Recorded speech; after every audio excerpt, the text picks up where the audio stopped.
మీ ఏం IT AI job అయితే join next it challenge. Job తెచ్చుకోండి, 5 లక్షలు తీసుకోండి. ఇంత బుజ్జిగా బుజ్జున్న ఈ బుజ్జోడికి ఎంత పెద్ద కష్టం వచ్చిందంటే 10 లక్షల మందిలో ఒక్కరికి వచ్చే అరుదైన వ్యాధితో బాధపడుతున్నాడు ఈ ఏడాది చిన్నోడు. ఇప్పటికీ వాళ్ళ మదర్తో మాట్లాడితే మనసు చలించిపోతుంది. మేడం, 5 నెలల వరకు బాగానే ఉన్న బాబు ఒక్కసారిగా ఇన్ఫెక్షన్ వచ్చింది. ట్రీట్మెంట్ కోసం హాస్పిటల్కి తీసుకెళ్తే జెనెటికల్ రేర్ డిజార్డర్తో బాబు బాధపడుతున్నాడు. వీడికి పూర్తిగా నయం కావాలి అంటే కనుక ఒక 20 లక్షల వరకు ఖర్చు అవుతుంది వైద్యం నిమిత్తం. డాక్టర్లు చెప్పిన తర్వాత మా గుండెలు అదిరిపోయాయి. ఇప్పటికీ బాబు ట్రీట్మెంట్ కోసం చాలా ఖర్చు పెట్టాం. ఇక మా స్తోమత కాదు, మా చేతుల్లో ఏమీ లేదు. దయచేసి మనసున్న వారు ఎవరైనా స్పందిస్తే గనుక వీడు మళ్ళీ మాకు దగ్గర అవుతాడు. ఇలా ఉన్నటువంటి వీడిని చూసి మేము ఉండలేకపోతున్నామంటూ ఆ తల్లి చెప్తున్నటువంటి మాటలు వింటేనే కళ్ళంట నీళ్లు తిరిగాయి. ఒకసారి చిన్నోడు అలా బజ్జున్నాడు, చూడటానికి ఎంత బుజ్జిగా పడుకున్నాడు. వాడికి ఏం తెలియదు ఏమవుతుందో. కానీ 5 months వరకు అమ్మ, నాన్న, అత్త, మామ, అమ్మమ్మ అందరినీ చూసిన ఈ చిన్నోడు ఇప్పుడు మాత్రం చూపు లేకపోయిన పరిస్థితిలోనికి వెళ్ళిపోయాడు. అమ్మ మాటే వినపడుతుంది కానీ అమ్మ కనిపించట్లేదు అనేటటువంటి బాధ. కానీ 1 yearలో ఏం చెప్పగలుగుతాడు? ఏమీ చెప్పలేకపోతున్నాడు. కానీ ఈ చిన్నోడు బాధను మనమే అర్థం చేసుకుందాం. అసలు ఏమైంది ఈ చిన్నోడికి? వాళ్ళ అమ్మతో మాట్లాడి చాలా విషయాలు తెలుసుకుందాం. దయచేసి 2 చేతులు జోడించి మేము కూడా వేడుకుంటున్నాం. మా వంతు సహాయం మేము చేస్తాం. మీరు కూడా మంచి మనసుతో ముందుకొచ్చి స్పందిస్తే కనుక ఖచ్చితంగా ఈ అబ్బాయికి, ఈ చిన్నోడికి ట్రీట్మెంట్ అవుతుంది. మనందరం కూడా ఆ అబ్బాయిని బ్రతికించుకున్న వాళ్ళం అవుతాం. ఆ అబ్బాయికి చూపునిచ్చిన వాళ్ళం అవుతాం. ఖచ్చితంగా భగవంతుడు మీ నుంచి హెల్ప్ చేయాలని మేమందరం కూడా కోరుకుంటున్నాం. ఒకసారి వాళ్ళ తల్లితో మాట్లాడి అసలు ఏమైంది అడిగి తెలుసుకుందాం. ఎందుకంటే ఇంత చిన్న వయసులో ఈ హాస్పిటల్ ఇవన్నీ చాలా ఇబ్బందిగా ఉంది. చూడ్డానికే అసలు మనసు చలించిపోతుంది. ఏంటి అసలు ఇంత కష్టం ఏంటి? అందులోనూ 10 లక్షల మందిలో ఒక్కరికి వచ్చే అరుదైన వ్యాధి ఈ చిన్నోడికి రావడం ఏంటి? అసలు ఇంకా ఏం చెప్పాలో కూడా మాటల్లో అర్థం కావటం లేదు. అసలు డాక్టర్లు ఏం చెప్పారు ఆ విషయం తెలుసుకుందాం. బాబు పుట్టడం అయితే బాగానే పుట్టాడు మేడం. హెల్తీగానే పుట్టాడు. 3.5 kg పుట్టాడు. పుట్టిన ఒక 5 daysకి అలా 20,000కి వచ్చేసినాయి మేడం ప్లేట్లెట్స్. సో ఎమర్జెన్సీ అనగానే మేము లోటస్ హాస్పిటల్కి పట్టుకెళ్ళి ట్రీట్మెంట్ చేయించాము. కానీ బాడీలో ఉన్న ప్రతి పార్ట్కి టెస్ట్ చేశారు, ఎక్స్రే తీశారు, అన్నీ చేశారు. కానీ ప్రాబ్లం ఎక్కడా లేదు. ఓన్లీ బ్లడ్లో ప్లేట్లెట్స్ మాత్రమే ప్రాబ్లం ఉన్నాయి. ఒక 3 monthsకి బోన్ మ్యారో టెస్ట్ చేశారు. అంటే బోన్ మ్యారోలో ప్లేట్లెట్స్ బాగానే ఉన్నాయా లేదా అని. బోన్ మ్యారో కూడా బాగానే ఉంది. కానీ అవి బ్లడ్లోకి కన్వర్ట్ అయ్యేసరికి ప్లేట్లెట్స్ తగ్గిపోతూ వస్తున్నాయి. సో ఒక 5th month అలా వచ్చే టైంకి జెనెటిక్ టెస్ట్ చేశారు. సో ఆ జెనెటిక్ టెస్ట్లోనే బాబుకి రేర్ డిసార్డర్ ఉంది, విస్కాట్ ఆల్రిచ్ సిండ్రోమ్ అని చెప్పి బాబుకి ఆ రేర్ డిసార్డర్ అని చెప్పి తెలిసింది. పేషెంట్ అంటే అసలు 0 immunity, యాంటీబాడీస్ ఉండవు. మేము ఎవ్రీ మంత్ ఏం చేస్తున్నామంటే బాబుకి ఐవీఐజీ ఇంజెక్షన్ అని చెప్పి ఎవ్రీ మంత్ బాబుకి ఐవీఐజీ ఇంజెక్షన్ పెడుతున్నాం. దాని ప్రైజే 20,000 అలా ఉంటుందన్నమాట.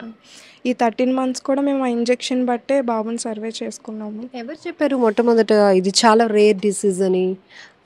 10 లక్షల మందిలో ఒక్కరికి వచ్చే వ్యాధి అని డాక్టర్ చెప్పారు. తర్వాత మేము కూడా గూగుల్ చూసాము. విస్కాట్ ఆల్రిచ్ సిండ్రోమ్ గూగుల్ చేస్తే అందులో మాకు కూడా కనిపించింది. అంటే మేము రేర్గా విన్నాం కాబట్టి డాక్టర్ చెప్పడం స్టార్టింగ్ డాక్టర్ అన్నారు, ఏంటి సార్ సిచ్యువేషన్ అంటే ఇది రేర్గా వచ్చేది, మరి మనం ఏం చేయలేము, మన ప్రయత్నం మనం చేద్దాము. ఇన్ఫెక్షన్స్ అంటే కంట్రోల్ చేయడానికి ఏమీ లేదా సార్ మెడిసిన్ అంటే, దీనికి మెడిసిన్ ఏం లేదు. సో వచ్చిన ఇన్ఫెక్షన్స్ని మనం తగ్గించుకోవడం తప్ప ఇంకేం ట్రీట్మెంట్ లేదు. ఫైనల్గా బోన్ మ్యారో ట్రాన్స్ప్లాంటేషన్ చెయ్యాలి అని చెప్పి డాక్టర్స్ చెప్పారు. మీరు గూగుల్ రివ్యూలో చూసినప్పుడు 10 lakhsలో 1 personకి వచ్చినటువంటి వ్యాధి అంటున్నారు. రికవరీ ఛాన్స్ కానీ దాని ఫీడ్బ్యాక్ కూడా ఏమైనా చూస్తున్నారా? ఏం లేదు మేడం, బోన్ మ్యారో మాత్రమే ఉంది. బోన్ మ్యారో అనే చూసాము. ఇప్పటికి ఎంత ఖర్చు పెట్టున్నారు? 13 lakhs వరకు మేము ఖర్చు పెట్టాం మేడం. హౌస్ సేల్ చేసాం, నా దగ్గర ఉన్న గోల్డ్ అంతా అమ్మేసాం. ఇప్పటి వరకు మేము 13 lakhs వరకు చేసాం. ఇంకా మా చేతిలో ఇంకేం లేదని చెప్పి మేము క్రౌడ్ ఫండింగ్ కోసం అని చెప్పి ఇలా మీడియా ముందు వచ్చి ఎంత అవుతుంది అంటున్నారు ట్రీట్మెంట్? 20 lakhs అవుతుంది అన్నారు మేడం. మనకి ఆరోగ్యశ్రీ అయితే ఒక 10 lakhs వరకు వస్తుంది అన్నారు. సో ఆఫ్టర్ బోన్ మ్యారో కూడా బాబుకి ఏంటంటే కాంప్లికేషన్స్ ఎక్కువ వస్తాయని చెప్పారు. ఆ టెస్ట్లు కూడా చేసే హెచ్ఎల్ఏ మ్యాచింగ్ అని ఇలా చాలా టెస్ట్లు ఉన్నాయి బాబుకి. ఫస్ట్ బాబు డోనర్ పెద్ద అబ్బాయి అనుకున్నాము. సో వాడు రిజెక్ట్ అయిపోయాడు కొన్ని టెస్టుల తర్వాత.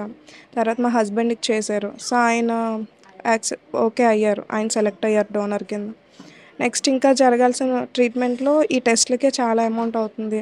ఆఫ్టర్ బోన్ మ్యారో బాబుకి వచ్చే కాంప్లికేషన్స్ కూడా చాలా ఎక్కువ ఉంటాయి, దానికి కూడా అమౌంట్ ఎక్కువ అవుతుందని చెప్పారనమాట. సో దానికి కూడా 5 to 6 lakhs వరకు అవుతుంది అన్నారు. సో మనకి ఆరోగ్యశ్రీ ఒక 10 lakhs వచ్చినా కూడా మనం ఒక 15-16 చేతిలో పట్టుకోవాలి మేడం. సో పుట్టినప్పుడు బాగానే ఉన్నాడు, 5 months వరకు తన యాక్టివిటీస్ అన్నీ మీరు ఎంజాయ్ చేయగలిగారు. బాబు నార్మల్ కిడ్ ఎట్లా ఉంటాడు? అందరిలాగే ఉన్నాడు, ఎలాంటి ఇన్ఫెక్షన్స్ వచ్చినా ఏమొచ్చినా హెల్తీగా తినేసేవాడు, చాలా చక్కగా ఉన్నాడు. ఎప్పుడైతే విజన్ లాస్ అయ్యి ఇంకా ఆఫ్టర్ 5 months మీరు అది ఎలా ఐడెంటిఫై చేశారు? విజన్ లాస్ అయింది అంటే తను ఏమైనా ఇచ్చింగ్ లాంటిది కళ్ళకు వచ్చిందా? చూడలేకపోతున్నాడు, మీకు ఎలా ఐడెంటిఫై చేశారు? వాడు చూడటానికి బాగానే ఉండేవాడు మేడం, ఎక్కువ అలా పడుకునే ఉండేవాడు. డే అండ్ నైట్ పడుకుని ఉంటే ఓకే పడుకుంటున్నాడు మత్తుకుంటున్నాడేమో అనుకున్నాము. 31st నైట్ అందరూ చర్చ్కి వెళ్ళిపోయారు, నేను ఒక్కదాన్ని ఉన్నాను. బాబు ఏంటి అసలు ఈరోజు ఎలానే డిస్టర్బ్ చేయాలి, న్యూ ఇయర్ కదా అన్నట్టు నేను చూసి లేపితే మాట్లాడుతూ ఉంటే వాడు నాకు ఐ కాంటాక్ట్ ఇవ్వట్లేదు. ఏంటి ఐ కాంటాక్ట్ ఇవ్వట్లేదు, నేను పిలుస్తూ ఉంటే ఇలా ఇలా పైకి కళ్ళు ఎత్తుతూ ఉంటే నాకు అర్థమైంది ఏదో కొంచెం తేడాగా ఉందని చెప్పి ఫ్లాష్ ఆన్ చేసి మొబైల్ ఫ్లాష్ ఆన్ చేస్తే చాలాసేపు ఉంచినా కూడా వాడు ఐ బ్లింక్ చేయలేదు.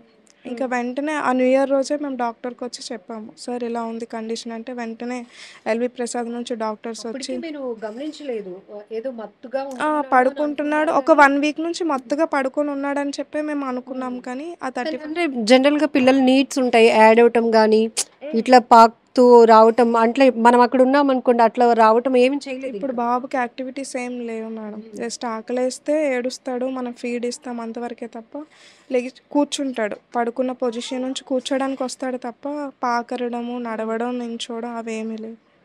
బేబీ గ్రోత్ కూడా ఒక 5th month వరకు 7 kgs వరకు వచ్చాడు, ఇంక అప్పటి నుంచి ఇంకా బేబీ గ్రోత్ కూడా లేదు. ఇప్పుడు ఎంత ఏజ్?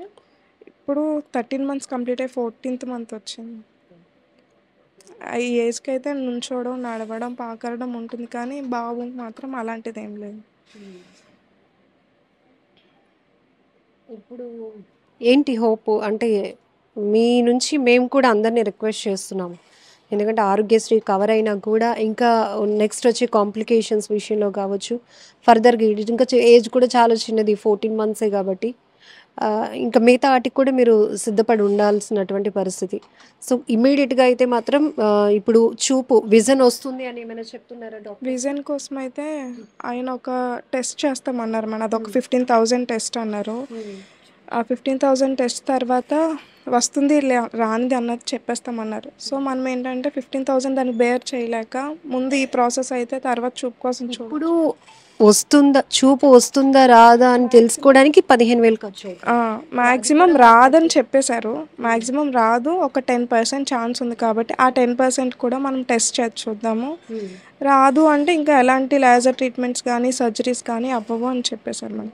ఇప్పుడు చూపు కోసం కాదు, బాబు ముందు హెల్తీగా మీ దగ్గర ఉంటే అది ఇప్పుడు మేము చూపు కోసం ఆలోచించట్లేదు, ఈ బోన్ మ్యారో అయిపోయి బాబు మాతో ఉంటే చాలు అని చెప్పి మేము అనుకుంటున్నాం. సో ఇప్పటికి ఉన్న 13-15 లక్షలు ఇల్లు అమ్మి ఉన్న బంగారం అన్నీ అమ్మి ఇల్లు అమ్మి, మాది పల్లెటూరు మేడం, సబ్బవరం దగ్గర, అక్కడ సైట్ అంత వాల్యూ ఏముండవు, రేట్లు కూడా అంత ఏముండవు, ఉన్న దాంట్లో అమ్మేసి ఉన్న గోల్డ్ అమ్మేసి కొంత అమౌంట్ అప్పు చేసి సో ఇలానే చేసుకొని వచ్చాం మనం ఇప్పటి వరకు.